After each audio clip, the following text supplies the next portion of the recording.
Bien, siguiendo lo que hemos visto en los últimos capítulos, nos damos cuenta de que hasta este punto los discípulos pues siguen sin entender el punto que Jesús ha tratado de irles explicando.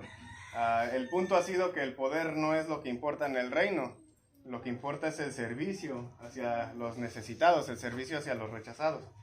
En el capítulo 18, para que más o menos recuerden, aunque sea unos capítulos para atrás, los discípulos ya habían discutido sobre quién de ellos iba a ser el mayor en el reino de los cielos. Y Jesús había usado a un niño de ejemplo para decirles que pues tenían que ser como ellos.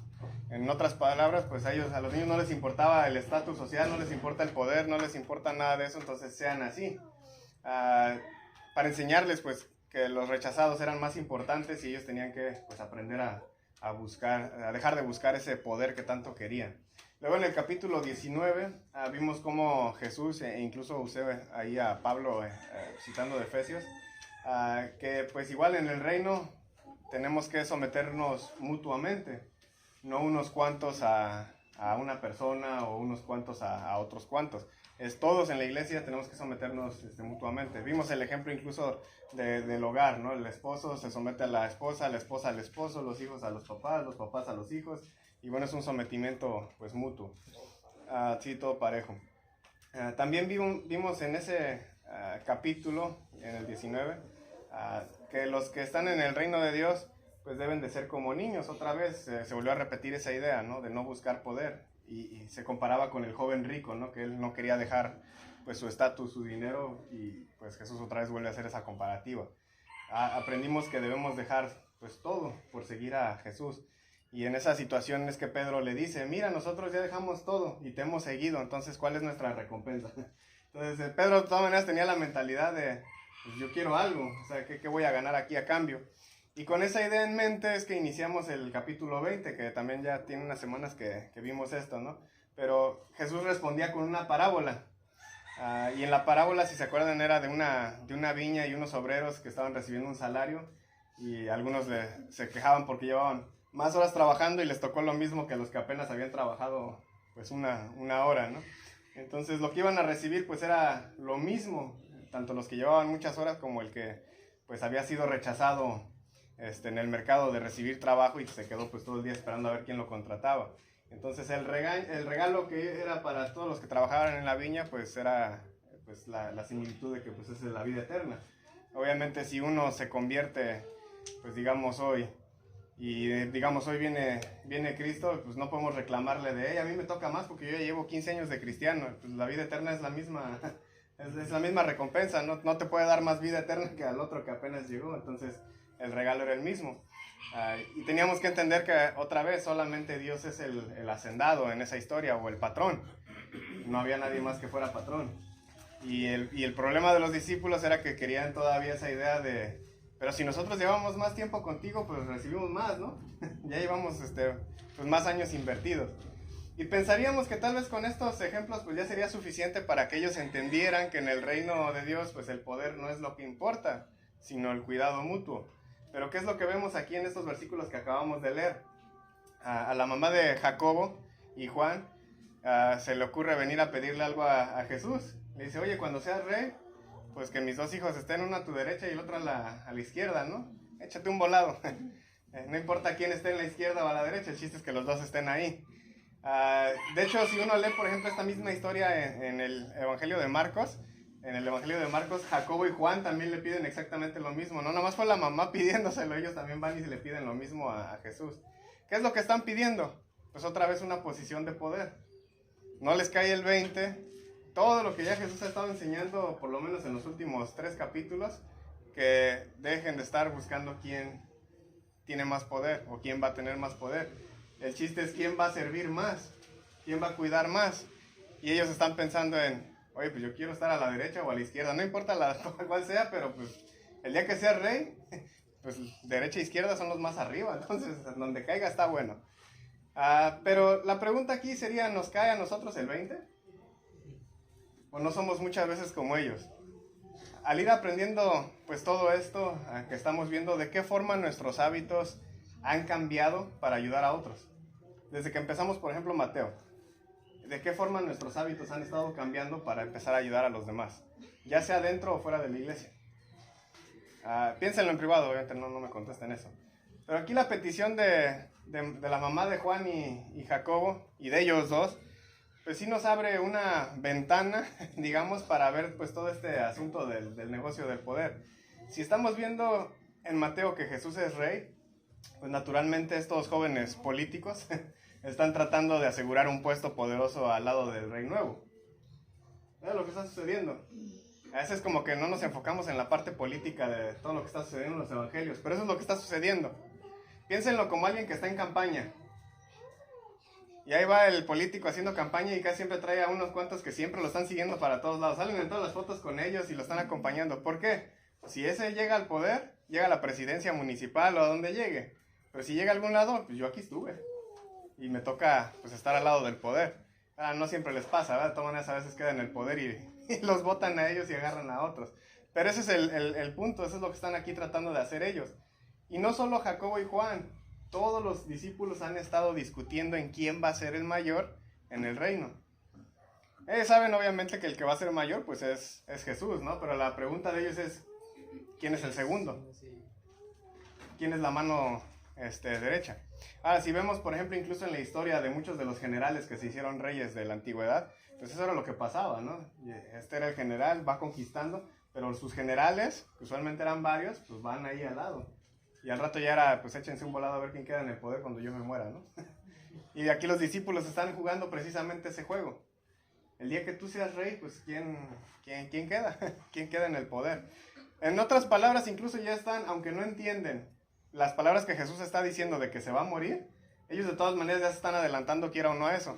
El día que tú te mueras, ¿quién queda de nosotros en segundo lugar? ¿Quién es el que toma el poder?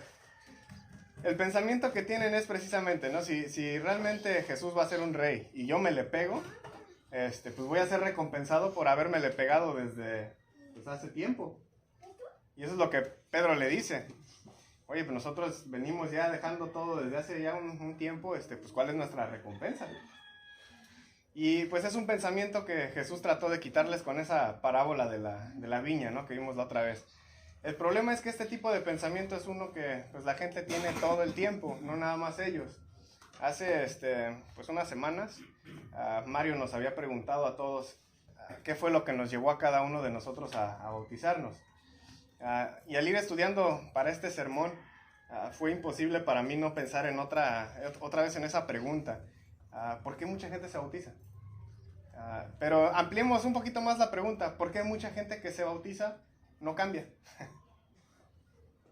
Porque a veces bautizados hay un bonche, ¿no? Hay iglesias donde parece que cada domingo tienen unos 50 bautizos seguidos, ¿no? Y dice uno, ay, no, son un montón. Pero, ¿cuántos de ellos cambian? O sea, ¿cuántos realmente están cambiando sus vidas? Y creo que una de las respuestas a esa pregunta tiene que ver con el problema que vemos en los discípulos en las últimas predicaciones que hemos estado viendo.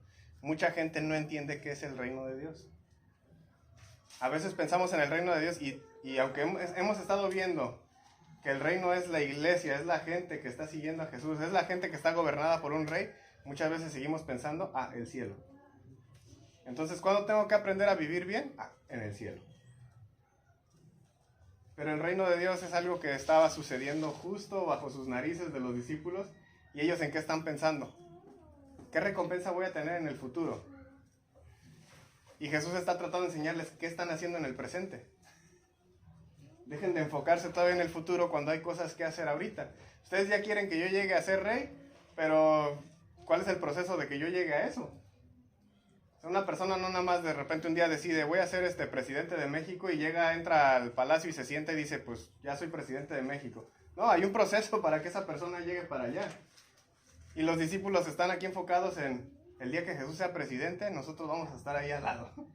¿Sí? Pero, ¿qué están haciendo para que yo llegue a la presidencia? ¿Qué están haciendo para que el reino avance? Por ejemplo, hay muchas personas que a veces los convencen de hacerse cristianos con la idea de que si te acercas a Jesús te va a ir mejor en la vida. Y cuando eso no pasa, se desaniman del cristianismo, se desaniman de Dios. Tal vez siguen viniendo a las reuniones, tal vez pues siguen tratando de orar o de leer su Biblia, pero no hay un cambio en ellos. simplemente van pues tal vez por costumbre, por tradición, pero no van por una convicción, porque están desanimados porque no se cumplió lo que les prometieron.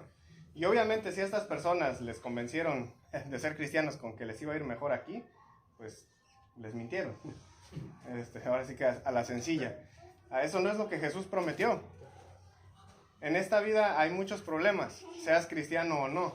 Lo que Jesús promete es luz, es una esperanza en medio de esos problemas, es vida eterna en el futuro. Sin esos problemas y sin esos, pues esas dificultades que tenemos en esta vida. Pero otro de los problemas es que creo que pues está en que usualmente a muchos cristianos nos gusta que nos prediquen lo que creemos que está en la Biblia y no lo que está en la Biblia. Repito otra vez esa frase. A muchos les gusta que les prediquen lo que creen que está en la Biblia y no lo que sí está en la Biblia. Cuando se predica lo que es y la gente entiende lo que es, entonces la gente tiene que tomar una decisión muy difícil. Seguir creyendo lo que pensaba que estaba en la Biblia o aprender y cambiar a lo que es. Los discípulos están aquí siendo enfrentados a esa decisión. Ellos en sus escrituras veían, pues, el Mesías va a llegar y él va a ser un rey. Y esa era la parte que veían. Nos prometieron un rey y aquí se está cumpliendo en Jesús. Ya vamos a tener ese rey que queríamos. Ahí vamos bien. Pero piensan erróneamente que si se le pegan de una vez, pues ellos van a tener una posición de poder también. ¿Y esta idea dónde la sacaron? Así es, pues el ego de ellos. Ya no es lo que decía en sí las escrituras. Convertirse al cristianismo por conveniencia, lo único que produce es una lealtad barata. Una lealtad que no vale nada. Este tipo de lealtad barata es lo que desgraciadamente muchos cristianos tienen. Porque pues o les mintieron con respecto a lo que le estaban entrando al ser cristianos, o porque realmente no entienden ni a la fecha pues a lo que le entraron. Esa lealtad barata resulta pues a veces en amistades vacías que no van más allá de la hipocresía. Amistades que te sonríen en tiempos difíciles y hasta ahí se queda. Y la ayuda pues no llegó. Te traicionan cuando las situaciones se vuelven complicadas. ¿Y cuántos cristianos no conocemos que se rinden cuando las cosas se ponen complicadas? De hecho, más adelante lo vamos a ver con los propios discípulos. Ahí están peleándose de, yo quiero ser la derecha, yo quiero ser la izquierda. Y el día que arrestan a Jesús, fuga. Ninguno, ¿no? ¿Y dónde está la derecha y la izquierda ahí? ¿Quién sabe?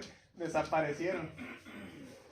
Esa lealtad barata es lo que están expresando los discípulos en estos últimos capítulos que hemos visto.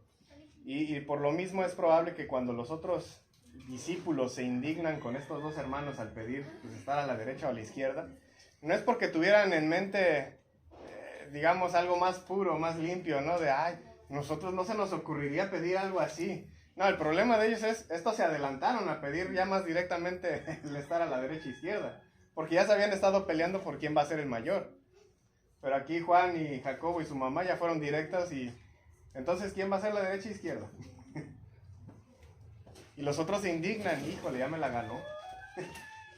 Pedro ha de haber estado pensando, yo cuando pregunté que cuál era mi recompensa, mejor hubiera pedido la derecha. ¿Para qué le pregunté cuál? Mejor le hubiera dicho, oye, yo quiero ser la mano derecha. Y ya, ¿no? ¿Por qué no se me ocurrió eso a mí? Y el problema es que muchos de nosotros así somos también. Tenemos una lealtad barata. Tenemos la misma mentalidad. Si te sigo, Jesús, ¿cuál es mi recompensa? ¿Qué gano yo? Y al hacerlo, pues menospreciamos el regalo que nos ofrece. Cuando nos hacemos cristianos para tener una vida mejor, para tener una mejor casa, para tener un mejor carro, para tener un mejor trabajo, para que X cosa en nuestra vida mejore, estamos diciendo que cada una de esas cosas son más importantes o más valiosas para nosotros que una vida eterna sin problemas. Hablemos de prioridades. A veces preferimos tener un mejor carro que vida eterna. Y tal vez no lo pensamos así, digamos, ¿cómo crees? Yo prefiero la otra. Pero cuando empezamos a sacrificar las cosas de Dios para obtener ese carro, ¿en dónde está la prioridad? ¿A qué le dimos valor? Pues al carro. Lo curioso aquí también es la respuesta de Jesús. su respuesta también nos abre otra ventana muy distinta. Jesús empieza a hablar de una copa. No saben lo que piden, les dice. ¿Pueden beber la copa que yo voy a beber? Y ellos contestan bien seguros, no, sí podemos. Claro que podemos. Saca la copa de una vez. ¿Dónde está? ¿De qué copa estaba hablando Jesús? Para empezar, de su muerte. En el Antiguo Testamento los profetas usaban mucho una analogía, una idea, en donde Dios iba, digamos, juntando su ira en una copa. Cuando gente ya llegaba a cierto extremo donde estaba haciendo mucho mal, decían los profetas, pues Dios le va a dar de tomar a esos opresores, a esas naciones malas, pues les va a dar de tomar de esa copa. Van a tomar, así que como quien dice, un poquito de su propio, de su propia, ¿cómo se dice la expresión? De su propio chocolate. Eso era lo que los profetas pensaban. Hablaban de que, pues eso era lo que ocurría cuando Dios, ya afligido por tanta maldad en el mundo, pues les daba de tomar a los violentos, a los opresores, a los arrogantes, a los sanguinarios, etc. Pues les daba a tomar de esa copa. La idea que la analogía de la copa expresaba era como si el enojo de Dios contra estas personas se convirtiera en un vino que pues al dárselos a tomar, pues a estos hombres malos, los iba a dejar indefensos, los iba a dejar débiles, y los iba a dejar expuestos a los problemas que ellos habían causado en otros. Entonces literalmente era pues tomarse, ahora sí que el chocolate de que ellos mismos se estaban preparando, ¿no? Lo sorprendente es que aquí Jesús habla de que él mismo está pensando beberse esa copa. No es de extrañarse entonces que los discípulos no entendieron lo que él estaba diciendo o lo que les pedía. ¿Están ustedes dispuestos a tomarse esa copa? Aquí recordemos que los opresores son ¿quién?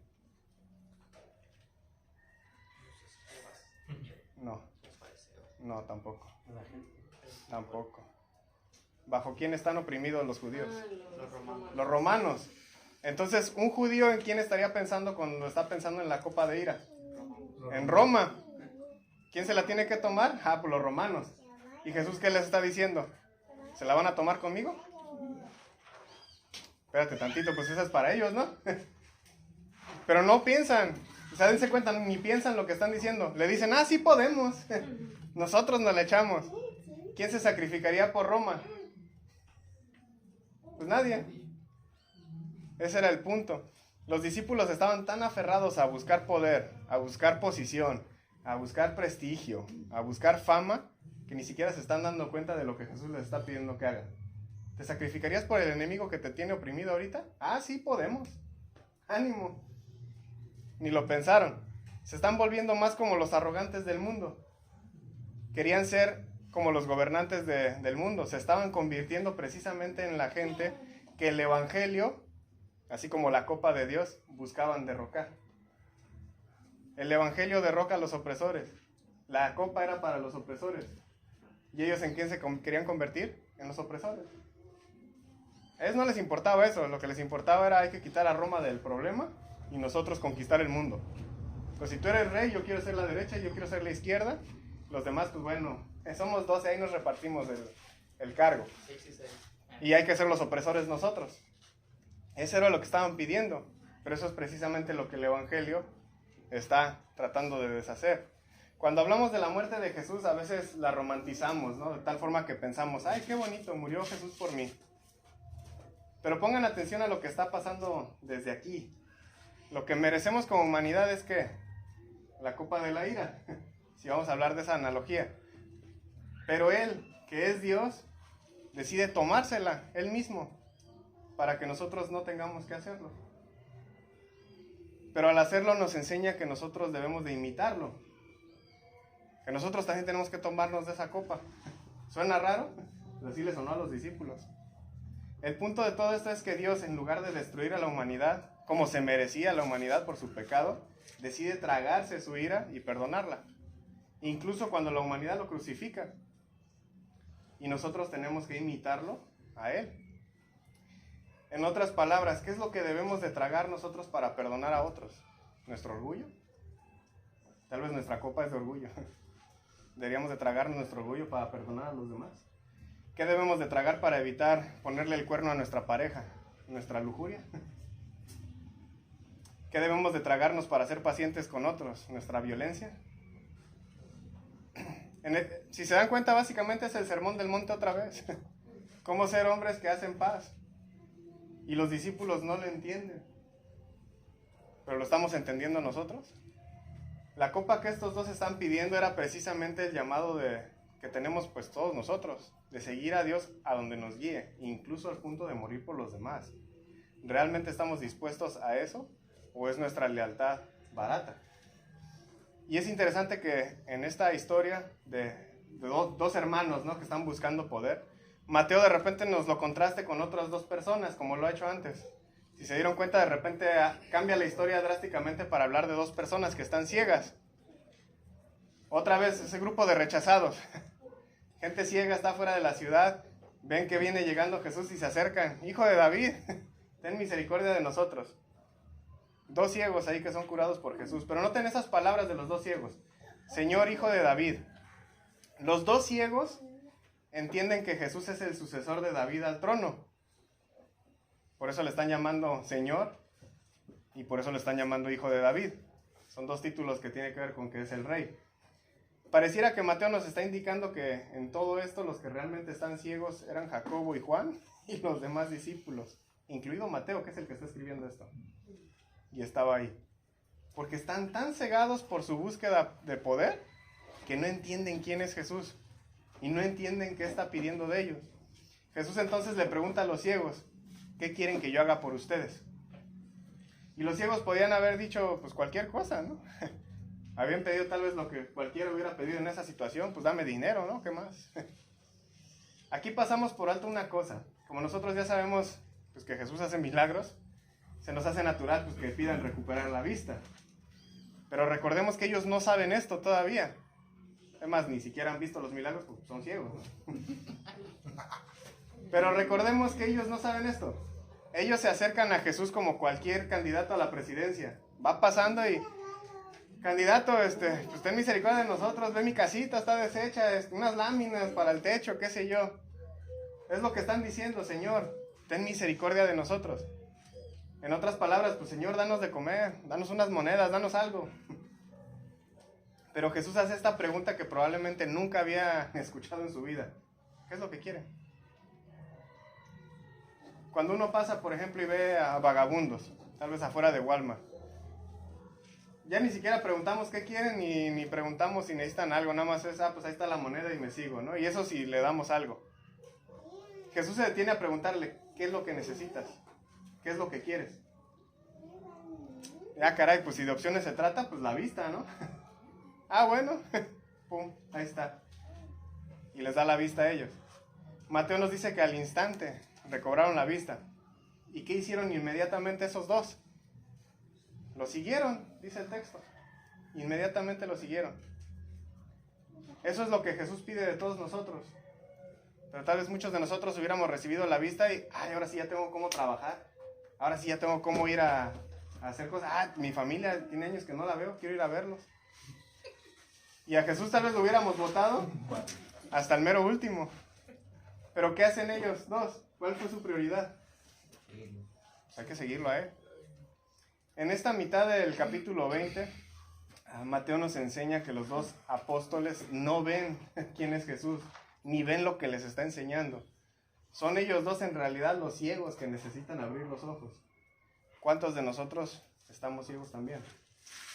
Mateo también nos enseña que cuando Jesús fue declarado rey de Israel, había uno a su derecha y a su izquierda en la cruz. Pero lo que compartían con él no era gloria y poder, era vergüenza y muerte. ¿Dónde estaban Jacobo y Juan?